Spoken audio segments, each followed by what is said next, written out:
Վայոց ձորի մարզ Մարզի կարգավիճակ ունեցող վարչական միավոր Հայաստանի հարավային վերջույթում զբաղեցնում է պատմական Հայաստանի Սյունիք նահանգի նույնանուն գավառի հիմնական տարածքը զբաղեցնելով 2308 քառակուսի կիլոմետր տարածք ըստ մեծության 7-րդն է Հայաստանի մարզերի շարքում ընդգրկում է 3 հիմնական աշխարհագրական շրջաններ Արփայի գոգավորություն Վայքի ծալքաբեկորավոր լեռնաշղթա և Վարդենիսի հրաբխային լեռնավահան։ Հյուսիսում սահմանակցում է Գեղարքունիքի մարզին, հյուսիս-արևելքում Արցախի Շահումյանի շրջանին, հարավ-արևմուտքում Սյունիքի մարզին, հարավային հատվածում Նախիջևանին, իսկ արևմուտքում Արարատի մարզին։ Մայրաքաղաք Երևանին անմիջապես չի հարում։ Վայոց ձորի մարզի վարչական կենտրոնը Եղեգնաձոր համայնքն է, որը հանդիսանում է նաև մարզի խոշորագույն քաղաքը։ Վարչատարածքային միավորի մյուս քաղաքային բնակավայրերն են Վայքն ու Ջերմուկը։ Վերջինս համարվում է զբոսաշրջային կարևոր նշանակություն ունեցող առողջարանային քաղաք։ Ըստ 2023 թվականի վիճակագրական տվյալների, մարզի բնակչությունը կազմում է 48000 մարդ, որի ճնշող մեծամասնությունը հայերն են։ Վայոց ձորը համարվում է Հայաստանի ամենաքիչ և ամենանոսր բնակեցված մարզը։ Վայոց ձորը Հայաստանի տնտեսապես ամենաթույլ զարգացած մարզերից մեկն է։ Տնտեսության առաջատար ճյուղը գյուղատնտեսությունը, որի ավանդական ուղղություններից մեկն էլ խաղողագործությունն է։ Ինքնին Վայոց ձորը հանդիսանում է Հայաստանի խաղաղագործական 4 շրջաններից մեկը, որը աչքի է ընկնում գինեգործության հնագույն ավանդույթներով։ Արենի տեսակի խաղողից այստեղ պատրաստվում է նույնանուն հանրահայտ գինին։ Վայոց ձորը հայտնի է հարուստ մշակութային ժառանգությամբ և պատմական անցյալով։ Հայաստանի պատմագրության մեջ Վայոց ձորն առաջին անգամ հիշատակվել է պատմահայր Մովսես Խորենացու կողմից, ի վկայումս վերջինիս դեռևս հնագույն ժամանակներում հայկական պետական կազմավորումներում ընդգրկվածության։ Թռչունների քարայրում հայտնաբերված կաշվե տրեխը համարվում է մինչ օրս հայտնի ամենահին կոշիկի նմուշն աշխարհում։ Արենիում հայտնաբերվել են նաև գինու կարասների մի ամբողջ շարք։ Վայոց ձորի մարզային տարածքում են գտնվում նաև միջնադարյան շրջանի Թանահատի վանքը, 10-րդ դարին թվագրվող Սմբատաբերդը կամ Ջաղացքարի բերդը և վաղ միջնադարյան հայկական ճարտարապետության մարգարիտներից մեկը Նորավանքը։ Այստեղ է տեղակայված նաև միջնադարյան Հայաստանի կարևորագույն ուսումնագիտական կենտրոնը՝ Գլաձորի համալսարանը։ Վայոց ձորը Վայքի ձոր տեղանվան գրափարյան տարբերակն է։ Տեղանվան ծագումնաբանության վերաբերյալ կան բազմաթիվ վարկածներ։ Համաձայն այդ հիպոթեզներից ամենատարածվածի Վայոց ձոր նշանակում է վշտերի ձոր։ Այս տարբերակը և մեկնաբանությունը կապված է Վայոց գավառի գլխավոր քաղաքում Մոզում 735 թվականին տեղի ունեցած ավերիչ երկրաշարժի հետ, որի ժամանակ զոհվում է շուրջ 10000 մարդ։ Կիրակոս Գանձակեցին և Ստեփանոս Օրբելյանը գավառի Վայոց ձոր անվանումը կապում է հայերեն վայ բառի հետ։ Այնուամենայնիվ, այս տարբերակը համարվում է ոչ ճիշտ, քանի որ Վայոց ձոր տեղանվան հիշատակումներ եղել են Մոզի երկրաշարժից առնվազն 300 տարի առաջ։ 5-րդ դարի պատմիչ Եղիշեն հիշատակում է կաթողիկոս Հովսեփ Վայոց ձորցուն, Մովսես Խորենացին նույն անձի մասին գրում է քահանայապետը Վայոց ձորի Փողոցիմ գյուղից և այլն։ Ժամանակակից ուսումնասիրողները առաջ են քաշում մեկ այլ վարկած, համաձայն որի Վայոց ձոր գավառի անվանումը կապված է Վանի թագավորության տարածքում բնակված Վայ ցեղի կամ դիցանվան հետ։ Չի բացառվում նաև, որ այն կարող է կապված լինել որևէ աշխարհագրական օբյեկտի հետ։ Վայոց ձորը հայոց պատմության մեջ առաջին անգամ հիշատակվում է Մովսես Խորենացու կողմից, նկատի ունենալով Վարդանանց պատերազմի ժամանակահատվածում հայ առաքելական եկեղեցին առաջնորդած Հովսեփ Վայոց ձորցի կաթողիկոսի ծննդավայրը։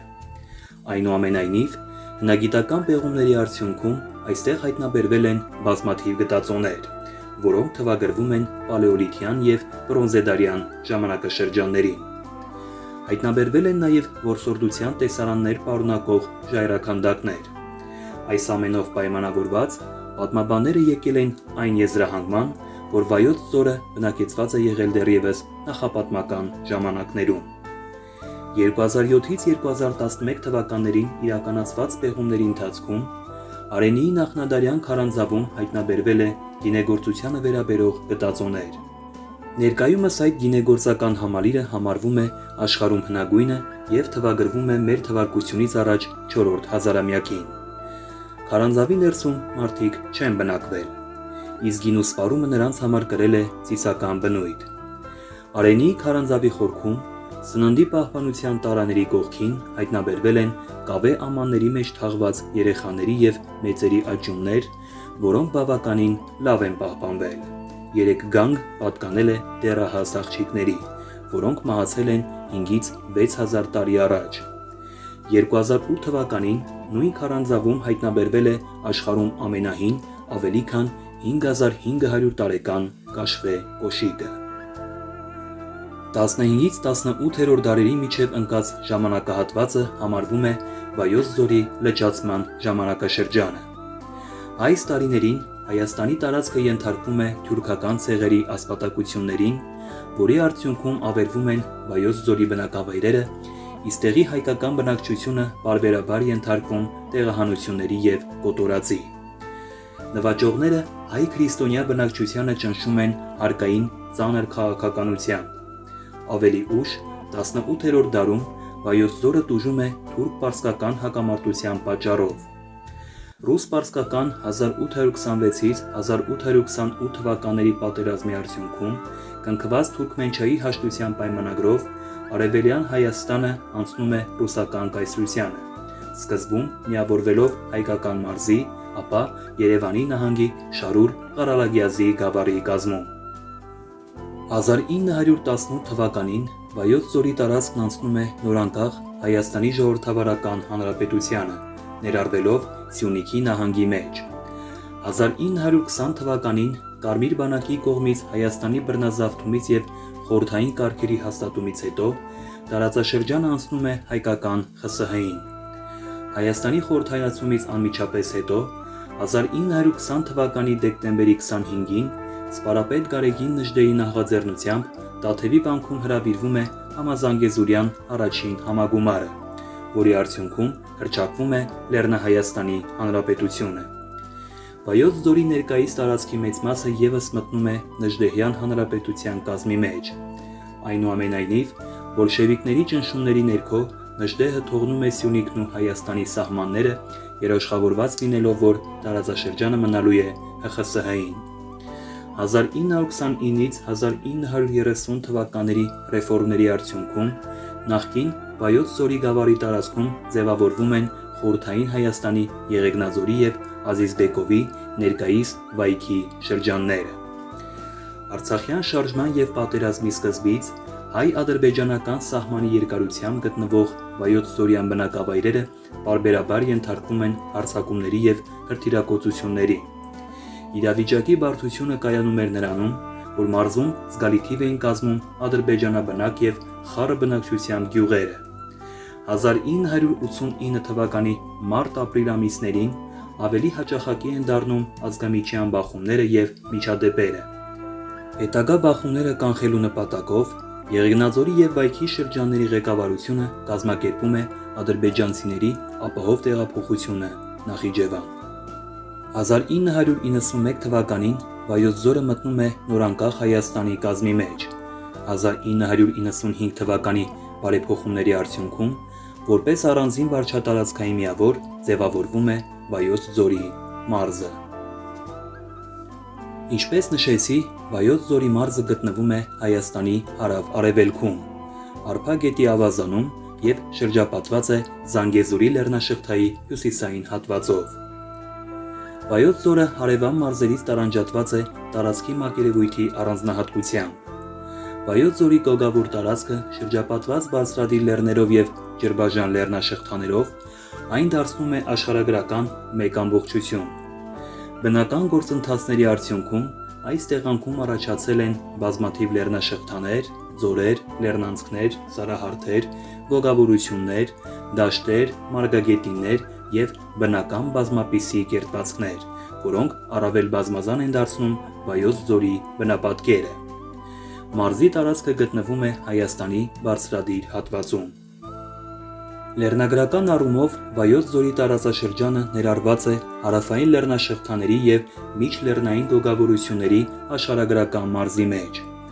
Ծովի մակարդակից բարձրությունը այստեղ տատանվում է 850 մետրից մինչև 3522 մետր։ Մարզի ամենաբարձր կետը փոքր Կովկասի լեռնաշղթայի մաս կազմող Վարդենիս լեռն է, որը գտնվում է Վայոց ձորի և Գեղարքունիքի սահմանագլխին։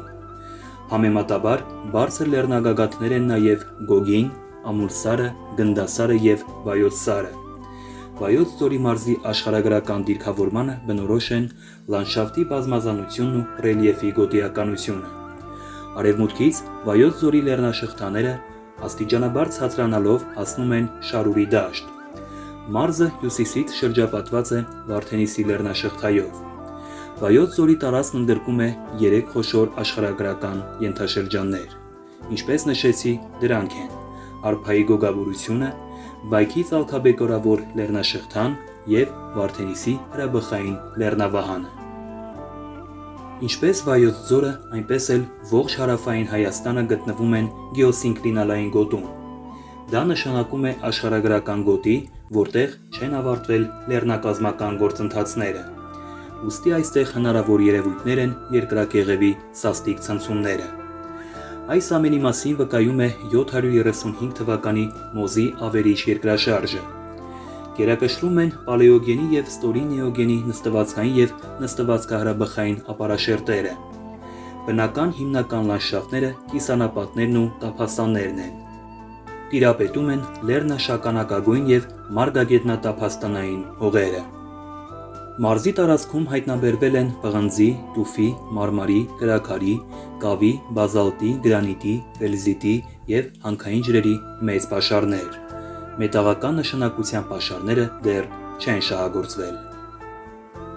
Վայոց ձորի մարզի կլիման գլխավորապես պայմանավորված է վերընթաց գոտիականությամբ, ըստ բարձրության, տաք 4 ցամաքայինից մինչև ձյունամերձ։ Ընդհանուր հաշվով այս մարզի կլիմայական պայմանները աչքի են ընկնում չորությամբ և ցամաքայնությամբ, ինչպես նաև ցուրտ կամ չափավոր ցուրտ ձմեռներով և շոգ կամ տաք ամառներով։ Ըստ Հայաստանի արտակարգ իրավիճակների նախարարության հիդրոօդերոթաբանության և մթնոլորտային երևույթների վրա ակտիվ ներգործության ծառայություն ՕԱԿ-ի տրամադրած տեղեկատվության, օդի միջին ջերմաստիճանը Վայոց ձորի լեռնային շրջաններում հասնում է առավելագույնը մինչև +0.5, իսկ նախալեռներում +8.7 աստիճան Ցելսիուսի։ Տարվա ամենատաք ամիսը հուլիսն է, իսկ ամենացուրտը հունվարը։ Ձմեռային ամիսներին օրվա միջին ջերմաստիճանի նվազագույն շեմը -4 աստիճան Ցելսիուսն է, իսկ ամռանը հուլիս-օգոստոս ամիսներին առավելագույն ջերմաստիճանը չի գերազանցում +26 աստիճան Ցելսիուսը։ Ամռան ամիսներին օրվա միջին ջերմաստիճանը տատանվում է +15-ից մինչև +26 աստիճան Ցելսիուս։ Օդի հարաբերական խոնավությունն առավելագույնը դիտվում է հունվար ամսին 67-ից 75%,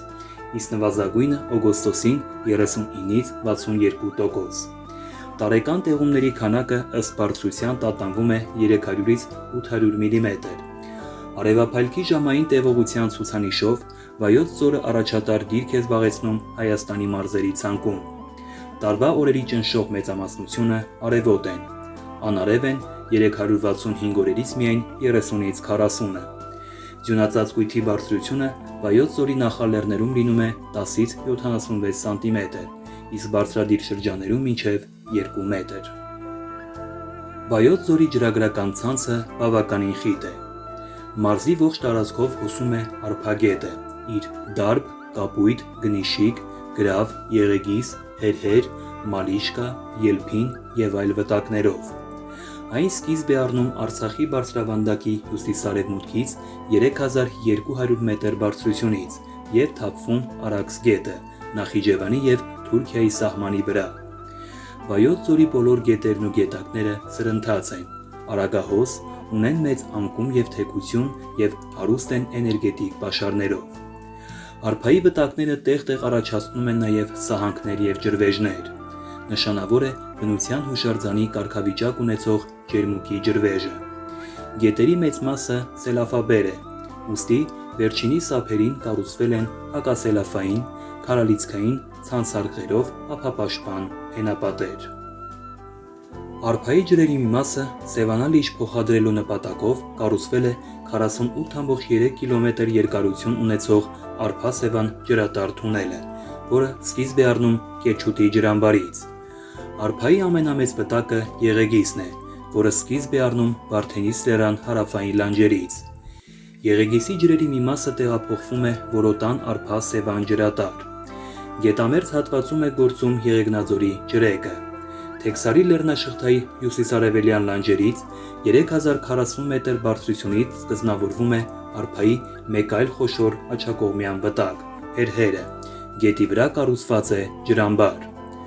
Վայոց ձորի մարզային տարածքում են գտնվում Կեչուտի, Աղավնաձորի, Քարագլխի, Հերհերի ջրամբարները,